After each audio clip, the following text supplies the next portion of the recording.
صحیح حدیث میں موجود ہے. نبی کریم علیہ الصلوۃ والسلام نے ارشاد فرمایا جس شخص نے دنیا میں دکھاوے کا لباس پہنا, لوگ مجھے دیکھیں اور مجھ سے میری بہنیں بیٹیاں مائیں ناراض نہ ہو جائیں. یہ عورتوں میں بعض اوقات یہ شدت زیادہ پائی جاتی ہے کہ یہ تو میں نے پچھلی تقریب پہ بھی پہنا تھا, اب یہ کہ میں پھر پہنوں. بڑے بھاری بھرکم لباس, بڑے مہنگے لباس, شادی بیاہ کی تقریبات میں جو ایک آدھ دفعہ پہنے جا سکتے ہیں اور پھر وہ ساری رقم ضائع ہو جاتی, اور اس سے ضرورت کیا ہوتی ہے کہ تھوڑا نظر آئے. تو کریم کیا فرماتے, حضور فرمانے لگے کہ جس نے دنیا میں دکھاوے کا لباس پہنا, اللہ قیامت کے دن اسے ذلت کا لباس پہنا دے گا, رسوا کر دیا جائے گا. آپ عاجزی کا, انکساری کا, دیکھیے حضور سادہ لباس پہنتے, سادہ ہوتا لیکن بڑا ہی صاف ستھرا ہوتا, خوشبوؤں کے حلے آتے, نکھرا ہوا ہوتا. یعنی حضور نے پابند کیا اپنے غلاموں کے کہ جمعے والے دن کوئی بغیر غسل کے مسجد میں نہ آئے.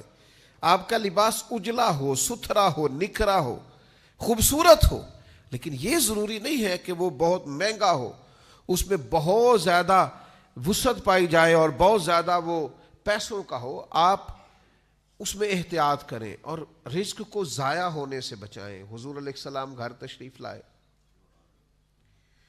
تو ویسے بھی حضور علیہ السلام کے کاشانہ نور میں یہ پہلے سے طریقہ موجود تھا کہ مہینہ مہینہ تو چولہا ہی نہیں جلتا تھا, بس کھجور پانی پہ گزارا ہو گیا.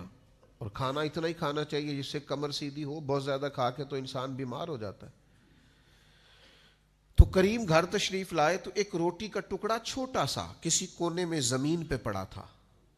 اللہ کے محبوب علیہ السلام نے اسے اٹھا لیا اور پھر فرمایا عائشہ اس رزق کی قدر کرو, یہ کسی گھر سے ناراض ہو جائے تو لوٹ کے نہیں آیا کرتا. یہ اللہ نے تمہیں دیا ہے, تمہارے گھر میں وسعت آئی ہے. یعنی اس گھر کی بات ہے جہاں مہینہ مہینہ چولہا نہیں جلتا, لیکن اب کس طرح سے رزق ضائع ہوتا ہے, کس طرح سے سرمایہ ضائع ہوتا ہے, کس طرح سے کچرے کے ڈھیر میں چیزیں ملتی ہیں, کس طرح سے ہم اپنی چیزوں کا خیال نہیں کرتے, احتیاط نہیں کرتے. تو جب آپ احتیاط کرتے ہیں, جب آپ کے رویے کے اندر تھوڑا سا اسراف سے بچنا ہوتا ہے, آپ کا طرز زندگی محتاط ہوتا ہے.